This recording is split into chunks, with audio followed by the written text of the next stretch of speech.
আসসালামু আলাইকুম রহমতুল্লাহি ওবরকাতুহু। সম্মানিত দর্শক, ডক্টর মোহাম্মদ ইউনূসের রাজনৈতিক দল এনসিপি এবং সেই দলের গুরুত্বপূর্ণ নেতা হলেন জনাব নাসির উদ্দিন পাটোয়ারি। তিনি প্রায় প্রতিদিনই বোমা ফাটানো বক্তব্য দিয়ে যাচ্ছেন এবং তার এক একটি বক্তব্য সারা বাংলাদেশকে তোলপাড় করে দিচ্ছে এবং তার এই সকল বক্তব্যের মধ্যে আমি অনেক কারণ, অনেক ইতিহাস এবং অনেক যাকে বলা হয় তাৎপর্যপূর্ণ ঘটনা যা কিনা আগামীর বাংলায় ঘটবে তার কিছু নমুনা দেখতে পাচ্ছি। জনাব নাসির উদ্দিন পাটোয়ারি বয়সে তরুণ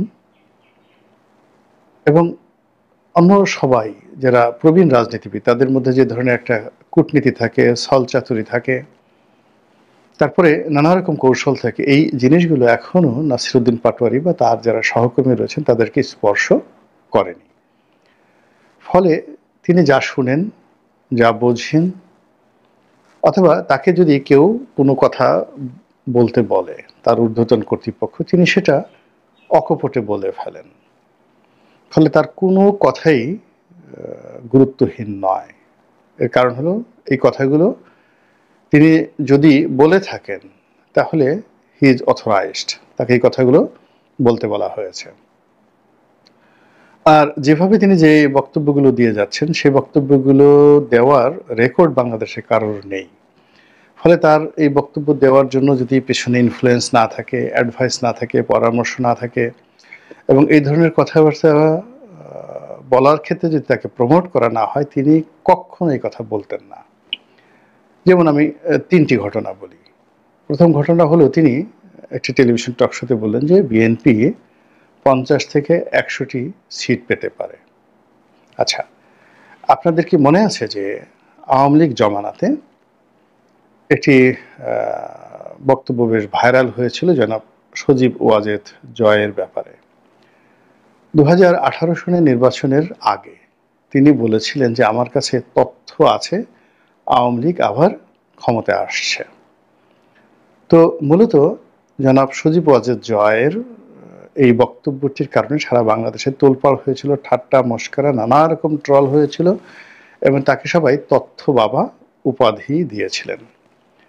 কিন্তু যদি যে সময়টিতে তিনি এই বক্তব্যটি দিয়েছিলেন যদি মানুষ অনুধাবন করতেন, মূল্যায়ন করতেন, বুঝতে পারতেন, তাহলে সতর্ক হলে এই দুর্ঘটনা ঘটতো না। অর্থাৎ তিনি 2018 সালের নির্বাচনের প্রায় 2 বছর আগে কথাগুলো বলেছিলেন, যখন থেকে মূলত আওয়ামী লীগ সরকার দেশি বিদেশি তাদের যে এজেন্ট রয়েছে তাদের মাধ্যমে একটা মাস্টার প্ল্যান করছিল 2018 সালে রাতের ভোটের ব্যাপারে। এবং জনাব সজীব ওয়াজেদ জয় যেহেতু তরুণ এবং তিনি যেহেতু রাজনীতির সেই যে কূটকৌশল এগুলো বুঝেন না, ফলে এই ধরনের কোনো বৈঠকে তিনি ছিলেন, আলোচনা হয়েছে অথবা তার কাছে রিপোর্ট করা হয়েছে, তিনি সেই কথাটা অকপটে তার মতো করে বলে ফেলেছেন।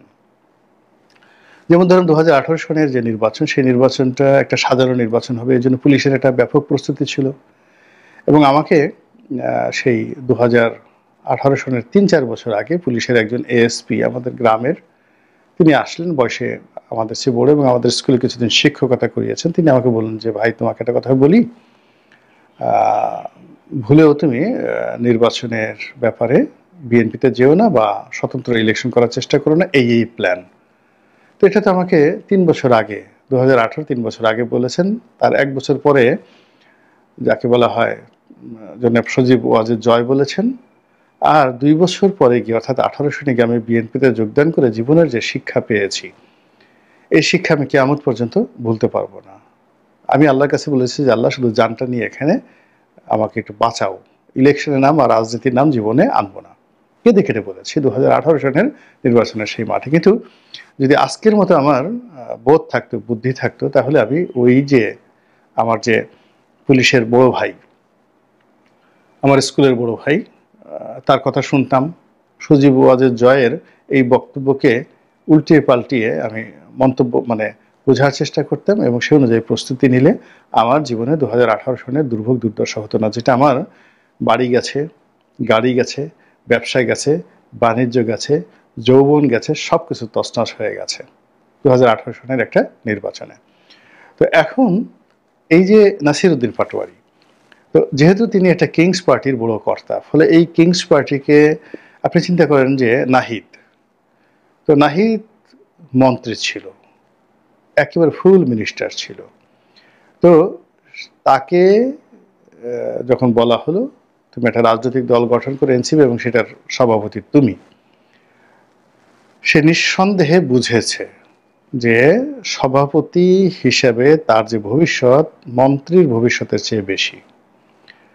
2 নম্বর হলো তার কনফিডেন্সটা এভাবে গ্রো করেছে যে এই কাজের মাধ্যমে তার বরকত আসবে এবং সে লাভজনক অবস্থায় থাকবে। এবং এখন আপনি দেখেন যখন যমুনাতে বৈঠক হয়, জামাতের আমির, তারপরে সালাউদ্দিন সাহেব, মির্জা ফখরুলের মতো মানুষ যখন নাহিদের সাথে হ্যান্ডশেক করে নিজেদেরকে ধন্য মনে করেন এবং নাহিদ দাঁড়িয়ে থাকেন এবং বাকি সবাই এগিয়ে গিয়ে তাকে কেউ বুকে জড়িয়ে ধরেন, তার সঙ্গে কেউ হ্যান্ডশেক করেন এবং সবাই এমনভাবে হাসাহাসি করেন যেন তিনি রাজপুত্র, Prince of Wales.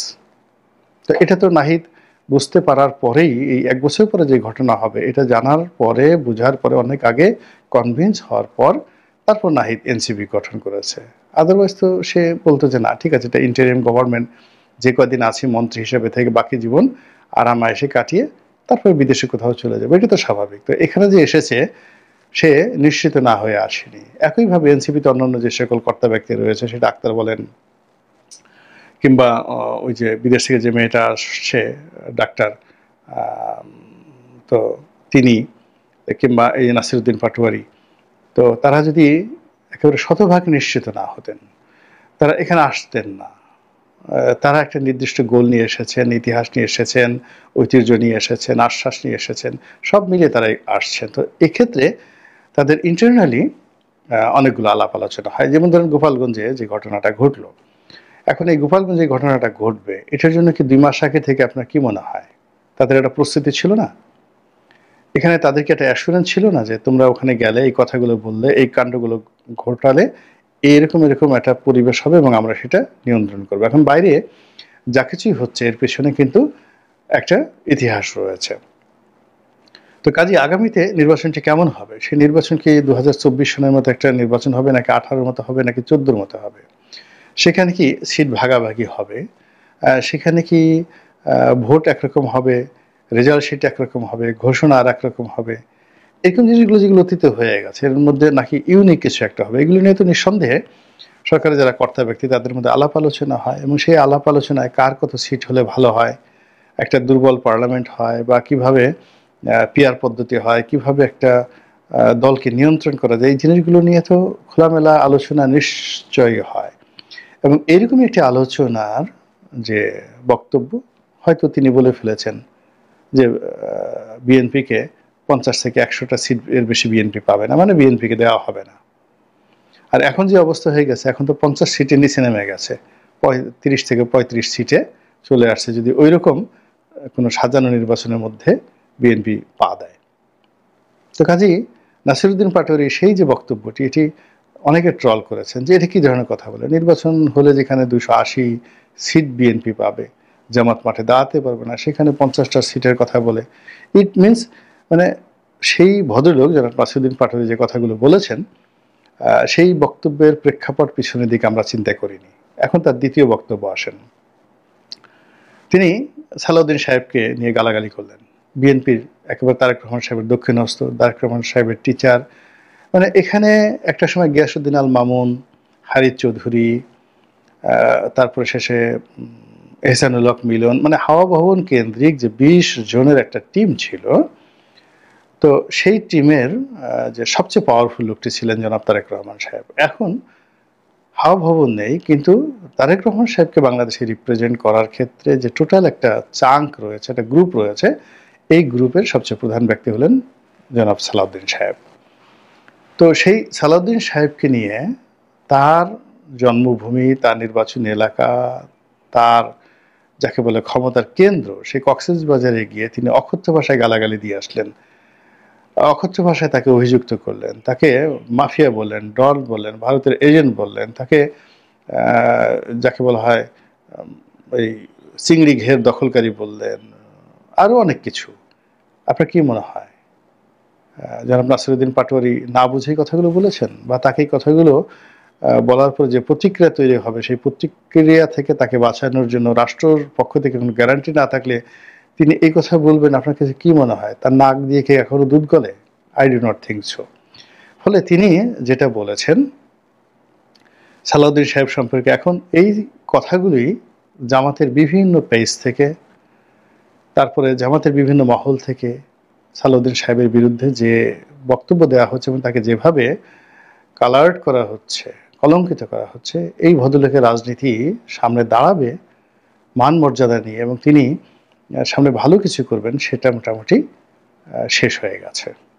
It is impossible. তো কাজে এই যে নাসিরউদ্দিন পাটোয়ারি সাহেব যে কথাগুলো বলেছেন সেটা সবাই নেতিবাচক নিলেও বা সবাই এটাকে খুব মানে অবুঝের যাকে বলা হয় বালখিল্য মনে করলো, আমি সেটা কখনোই মনে করিনি। ফলে ওনার বক্তব্যের পরপরই কিন্তু আমি ভিডিও বানিয়েছিলাম। আর আগে কখনো আমি এনসিপি বা নাসিরউদ্দিন পাটোয়ারি বা নাহিদ ওনাদেরকে নিয়ে কখনো ভিডিও বানায় নাই, কিন্তু এখন তারা এতটা গুরুত্বপূর্ণ হয়ে গেছেন, তারা এখন তারেক রহমান সাহেবের চেয়ে গুরুত্বপূর্ণ হয়ে গেছেন বাংলাদেশের রাজনীতিতে। কাজেই তাদেরকে নিয়ে কথা বলতে হবে। তো এই গেল তার দ্বিতীয় বক্তব্য। এবং তৃতীয় যে বক্তব্যটি যেটি নিয়ে আজকে এখানে আলোচনা করব সেটি হলো তিনি লুৎফুজ্জামান বাবর। তো লুৎফুজ্জামান বাবরকে কেন্দ্র করে বিএনপির মধ্যে একটা বলয় আছে, জামাতের মধ্যে একটা বলয় আছে, এবং তিনি জেল থেকে বের হওয়ার পর যে পরিবেশ পরিস্থিতি তিনি পড়েছেন এটা তার জন্য খুবই বিব্রতকর। এই কারণ হলো তিনি তো একেবারে ফাঁসির আসামি ছিলেন। তো সেখান থেকে জুলাই আগস্ট বিপ্লবের কারণে তিনি বের হয়েছেন এবং জেলখানা যতদিন ছিলেন আমরা মনে করতাম তার সঙ্গে তারেক রহমান সাহেবের ডাইরেক্ট যোগাযোগ রয়েছে, তিনি হাওয়া ভবনের ডাইরেক্ট লোক, তারেক রহমানের লোক, এবং তাদের সুখ দুঃখ, টাকা পয়সা, ধন সম্পদ এসবই তারা বিভিন্ন সময় একে অপরের প্রয়োজনে ব্যবহার করেছেন, একটা আমদুধের সম্পর্ক। তো সেক্ষেত্রে জেল থেকে বেরোনোর পরে আমরা যেটা লক্ষ্য করলাম যে বিএনপিতে তিনি পাত্তা পাচ্ছেন না। তিনি বেগম জিয়ার সঙ্গে দেখা করতে গিয়ে তাকে দাঁড়িয়ে থাকতে হচ্ছে, দেখা করতে পেরেছেন কিনা আমরা জানি না। তারপরে ময়মনসিংহ, নেত্রকোনা, জামালপুর এই অঞ্চলে যে তার ১০০ আধিপত্য ছিল সেখানে তার পরিবর্তে কায়সার কামাল সাহেবকে সেট করা হয়েছে, তিনি সেখানে দাঁড়াতে পারছেন না। পত্রপত্রিকা আসছে যে তিনি জামাতে যাবেন এবং তিনি 111-এর সময় ইন্টারোগেশনে তারেক রহমানের বিরুদ্ধে কি কথাগুলো বলছেন সেগুলো আবার এখন সামনে নিয়ে আসছেন। ইট মিনস তার কোনো রাজনৈতিক ভবিষ্যৎ নেই।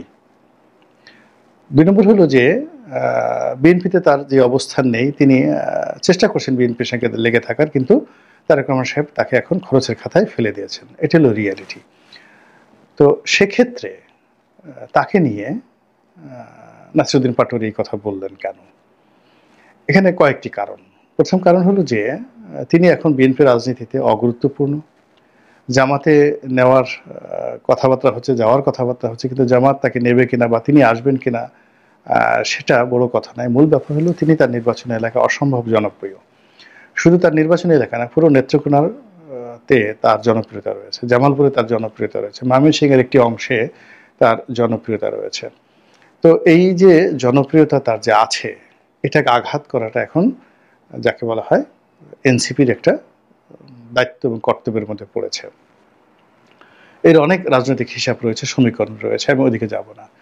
দ্বিতীয় যে বিষয়টি হলো যে তার কর্মকাণ্ডকে উপলক্ষ করে যদি বিএনপিকে দুর্বল করা যায় এবং বিএনপিকে ছোট করা যায়, নাজেহাল করা যায়, তাহলে বিএনপির দুই কোল গেল।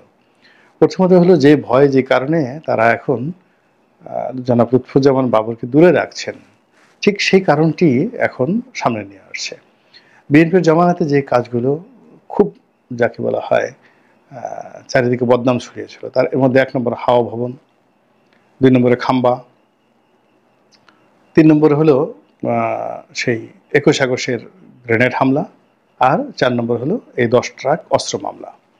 তো ১০ ট্রাক অস্ত্র মামলার সঙ্গে চীন জড়িত, ভারত জড়িত, এমনকি আরও অনেকে জড়িত, এবং এটি আমাদের অর্থনীতির জন্য, কূটনীতির জন্য, রাজনীতির জন্য একটা মহা পরাজয় এবং কলঙ্ক। এবং এই বিষয়টা নিয়ে ১০ ট্রাক মামলা নিয়ে যত বেশি আলোচনা করবে বিএনপি, জামাতের লোক, এনসিপির লোক, তত বেশি বিএনপির মুখে তালা লাগবে। বিএনপি এটা নিয়ে কোনো কথা বলতে পারবে না। যদি বলা হয় ১০ ট্রাক অস্ত্র তারা এনেছে, মূলত এটা তারা অস্ত্র চালানি করতো। বিএনপির একটা গ্রুপ অফ লোক, টক টু লো, এই রেগুলার তারা অস্ত্র চালানি করতো। এরকম একটা রাষ্ট্রীয় ক্ষমতা ব্যবহার করে চায়না থেকে অস্ত্র এনে বিভিন্ন লোকের কাছে তারা এই অস্ত্র চালানি করতো, দাউদ ইব্রাহিমের মতো কিংবা হাজি মাস্তানের মতো। বিএনপি কি বলবে বলেন তো? এই অস্ত্র তো ধরা পড়েছে। 2 নম্বর হলে তারা যদি বলে যে রাষ্ট্রীয় মদতে তারা ভারতের বিচ্ছিন্নতাবাদীদেরকে এই অস্ত্র দিয়েছে, এবং ভারতের সঙ্গে বাংলাদেশের যে এখন যে বিরোধ, এটা মূলত এই ঘটনা থেকে এসছে। আওয়ামী লীগের 15 বছরের যে শাসন 111 মূলত এই 10 ট্রাক মামলা থেকে এসছে, এবং এই কাজটি করেছে বিএনপি, লুৎফুজ্জামান বাবর। কি জবাব দিবে বলেন তো? যদি বলা হয় যে এই কাজটি করে তারা পুরো বাংলাদেশের যে খ্যাতি সুনাম এটা ভুলুণ্ঠিত করেছে, যে একটা রাষ্ট্র ইরান এবং আমেরিকা যেভাবে কন্ট্রা কেলেঙ্কারি, তার চেয়ে বড় কেলেঙ্কারি বাংলাদেশের জন্য এই 10 ট্রাক অস্ত্র মামলা। এবং সেই বিষয়টিকে টিটকারি করার জন্য জনাব নাসিরউদ্দিন পাটোয়ারি যেভাবে নেত্রকোনাতে গিয়ে, অর্থাৎ সেই যে লুৎফুজ্জামান বাবরের কলিজার মধ্যে গিয়ে তিনি যেভাবে প্রশ্ন করেছেন যে ঘোড়া ডিম পারেন না, সেটা করতে গেছেন কেন? অস্ত্র ব্যবসা পারেন না, অস্ত্র হ্যান্ডেল করতে পারেন না, অস্ত্র এনে যার কাছে আনবে নিয়েছেন, আবার যার কাছে দিবেন এই কাজটি সুচারুরূপে করতে পারেন না, এই কাজ কেন করতে গেছেন? আপনারা যেখানে এরকম একটা সাধারণ কাজ করতে পারেন না, সেখানে আপনারা দেশ চালাবেন কি করে, রাষ্ট্র চালাবেন কি করে? এবং এই কাজগুলো আপনারা করে আপনাদের পতন হয়েছে। আগামীতে যদি আপনারা সুযোগ পান তাহলে একই ভুল আপনারা করবেন। তারপর মানে রিসেন্টলি আপনারা যে চাঁদাবাজি করছেন, অন্যায় করছেন, দুর্নীতি করছেন, এটা তো সেই আপনাদের যে 2001 থেকে 6 সনে যে চাঁদাবাজি ছিল, মাস্তানি ছিল, তার চেয়ে 100 গুণ বেড়ে গেছে। ফলে আগে 10 ট্রাক অস্ত্র আপনি এখন সেই 10 ট্রাক অস্ত্র যে কেলেঙ্কারি, সেই কেলেঙ্কারি যদি এখন নতুন করে আপনি সুযোগ পান তাহলে 100 গুণ যদি আপনি করেন, তো 100 গুণ যদি আপনি করেন 100 × 10 তাহলে 1000। তো 1000 ট্রাক অস্ত্র, 10 ট্রাক মানে 1000 ট্রাক অস্ত্র আপনি এখন পাচার করবেন, ব্যবসা করবেন, সামাল দিবেন। এই যে দেখুন আলোচনাটা তারা কোথায় নিয়ে যাচ্ছে। মানে নাসিরউদ্দিন পাটোয়ারি যে কাজটা করলেন, ঠিক সেম কাজটা কালকে দেখবেন পিনাকি একটা ভিডিও বানিয়ে ফেলেছে।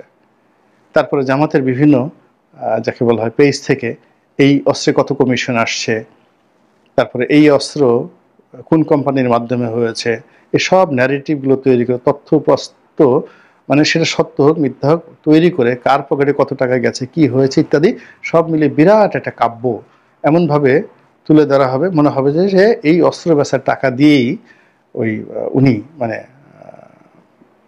যাকে বলা হয় এখন লুৎফুজ্জামান বাবর, তার সংসার চলছে। ওই টাকা দিয়ে তিনি এই যাবৎ জেলখানাতে ছিলেন। ওই টাকা দিয়ে লন্ডনে তারেক রহমান সাহেব যে সে এলাকাতে যে থাকেন কিংস্টন, সেখানে তার যে বাসা ভাড়া যদি 7 লাখ বা 8 লাখ টাকার নিচে, তো ওখানে বাসা ভাড়া নেই, 10 লাখ টাকা, এখন আরও বেশি 10 লাখ টাকার বেশি হবে বাসা ভাড়া। তো সে বাসায় তিনি থাকেন এই টাকা দিয়েই। তো এই যে ন্যারেটিভ যদি আপনি এভাবে তৈরি করেন, আপনি বিএনপি কি জবাব দেবে বলেন তো? আপনি ধরেন বিএনপির একজন নেতা, তাহলে এখন এই যে মানে যখন একটা সমস্যা আসে, আমরা সেই সমস্যা বা একটা বক্তব্য আসে সেটাকে আমরা যখন এড়িয়ে যাই, তাচ্ছিল্য করি, ওই তাচ্ছিল্যের মধ্যে আমাদের অনেক সময় পরাজয় লুকায়িত থাকে। কাজেই এনসিপির যে সকল নেতৃবৃন্দ যে সকল কথাবার্তা এখন বলছেন, আমি বিএনপির যারা নেতৃবৃন্দ রয়েছেন, আওয়ামী লীগের যারা রয়েছেন, জামাতে রয়েছেন, মানে তাদের বিরুদ্ধে যদি যায়, প্লিজ আপনি এদেরকে তাচ্ছিল্য করবেন না। এদের প্রতিটি কথার পেছনে অনেক সুদূর প্রসারী পরিকল্পনা রয়েছে। আপনার আমার সৌভাগ্য যে তারা চালাকি করে এই কথাগুলো হজম না করে আপনার আমার দিকে ছুড়ে দিচ্ছেন।